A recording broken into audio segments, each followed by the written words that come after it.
Okay, my name's Jimmy Lewis. We're with Dirt Bike Test, and today we're doing the one beer review of the 2023 GasGas 450EX, which is GasGas's cross-country Grand Prix sort of off-road race bike, we'll call it.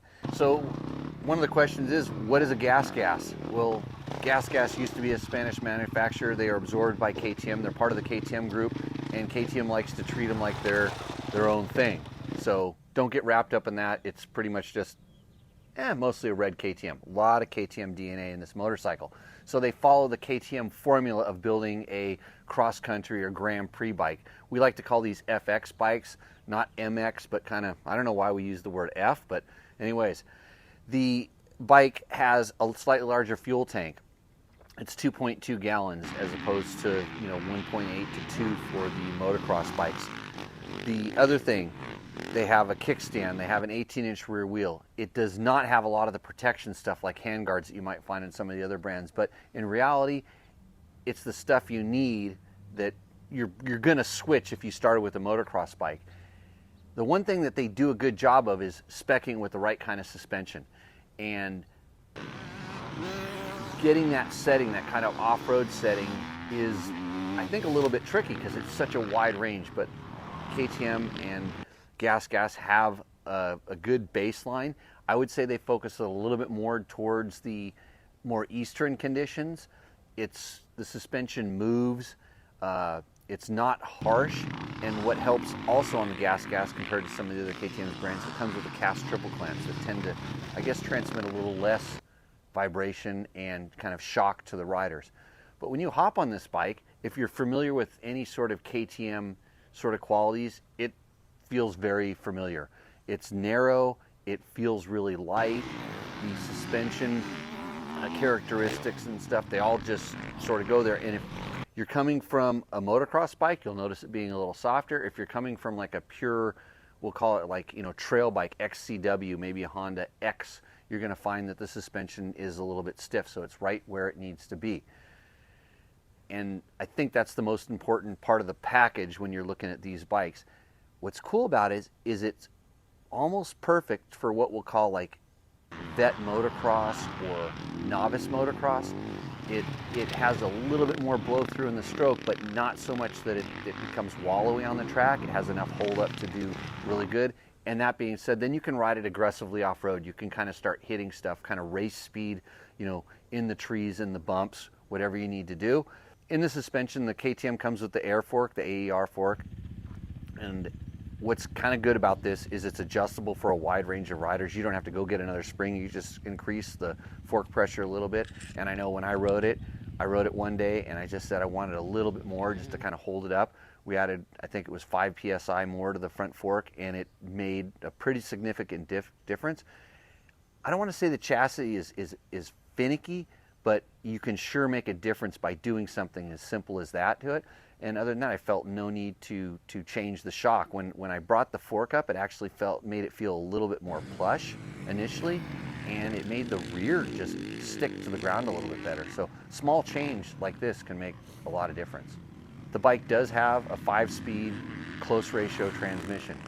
So when you talk about like pure off-road riding or gnarlier stuff, you're gonna find first gear a little bit tall. And so we rode it out west definitely, and I was in 5th gear and I hit the rev limiter at the Grand Prix I rode it at. So it's a narrow gearbox. This is kind of one of the biggest disadvantages that motocross bikes coming to off-road have, and KTM doesn't feel that they need to change this. I don't know if I'd like a lower first, or what I'd really like is a 6th gear. But hey, there's a way to put a 6th gear. I don't know on the new motor, but there is a way to get a 6th gear on the older ones for sure, and that might be an option. But if you're kind of doing racing that's in the speed range, it's going to do fine. Like I said, we did a Grand Prix, and on the longest straight I just tapped the rev limiter, and I mean, you're probably going 90 miles an hour at that point, so what's the difference? It's just kind of this all around, I only need to have one bike, I've got one bike that does it. When we start talking about the engine, it's the motocross engine. There's no changes in it from what we can tell or what we can feel. But it's probably one of the more tame off-road 450s. and we like to say it has 350 power on the bottom, but I have to be careful about saying that because you don't have to rev it. It's just not a lot of power. It's really smooth and really progressive, and just starts working its way up. And it's kind of slow revving in comparison to a lot of other bikes, but nice. It's the kind of thing that has like automatic traction control, which is good because you don't have any buttons over the handlebars or map switches or stuff.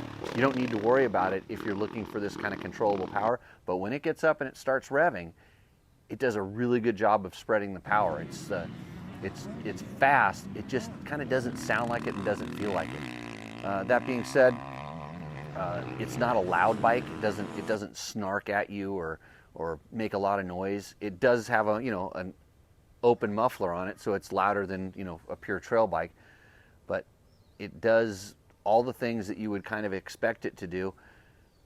I think that the chassis has a light, natural kind of nimble feel. It doesn't require you to ride over the front, over the back, and it's pretty precise without being what I would call too precise, where then it kind of gives you a lot of feedback. So pretty overall, the more I think about this bike after riding it, it's just very, very neutral. It doesn't have really any faults, and it doesn't have anything where it super stands out, unless you like red motorcycles. It's a very red motorcycle that it's kind of positioned where maybe it doesn't have like all the bling that some of the other KTM family bikes have, but I don't think you need it. And a lot of the stuff, like the handlebars, maybe it doesn't come with hand guards, no map switch. These are things that you could add if you wanted to, but there are oftentimes things you're going to change anyways. So the GasGas becomes a bargain there. I guess 11,000 bucks is a lot for a bike, but I'll tell you what, it has a really nice seat, which is, did I say that about a KTM branded bike? I love the hydraulic clutch. I think their clutches are some of the best in the business, and the durability of the clutch system and stuff for most riders is insane. So that being said, I don't think you're gonna have to worry about the maintenance. They've got a really good proven track record, especially with the 400, 450, the bigger displacement motors. Those tend to be pretty bulletproof, and the design is actually really simple.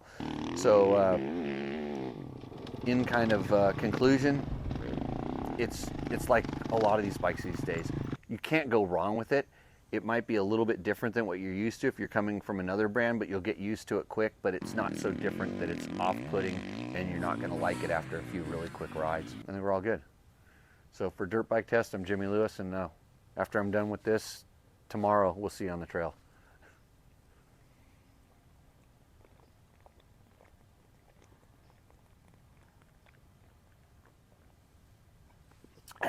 Okay.